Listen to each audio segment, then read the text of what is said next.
Réunis ce week-end en Assemblée générale, les écologistes ont rejeté massivement toute alliance circonstanciée avec le PS dans la perspective de l'élection présidentielle. Pour les Verts, l'écologie n'est pas à marier et ils entendent bien ne pas se désister au second tour. Quel est donc leur leader, Antoine Vecher, qui n'est pas loin d'avoir recueilli les 500 signatures fatidiques?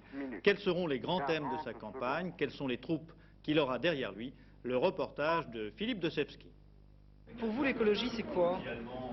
C'est une façon de vivre, une façon de regarder la vie et de vivre avec les autres. C'est simplement la défense de notre environnement naturel et social. C'est une aspiration à vivre autrement, d'une manière plus autonome et plus solidaire. Un seul mot, la vie. Antinucléaire, pacifiste, antiraciste, régionaliste, pour les présidentielles de 88, dans leur diversité, les écologistes se rassemblent derrière un seul homme, Antoine Vechter. C'est lui qui l'an dernier les a réunis sous une même bannière, les Verts. À 38 ans, ce célibataire ingénieur écologue veut être le gestionnaire de l'écologie.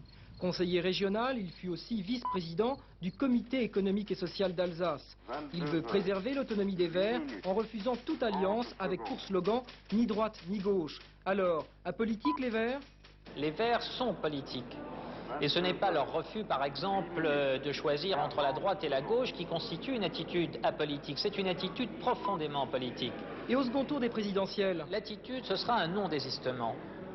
La volonté néanmoins de peser sur le résultat du second tour. Mais le refus des désistements pour nous, c'est la manière la plus efficace précisément de peser sur le second tour. Parce qu'entre les deux tours, les deux candidats en présence seront obligés de faire de la surenchère vis-à-vis de notre électorat.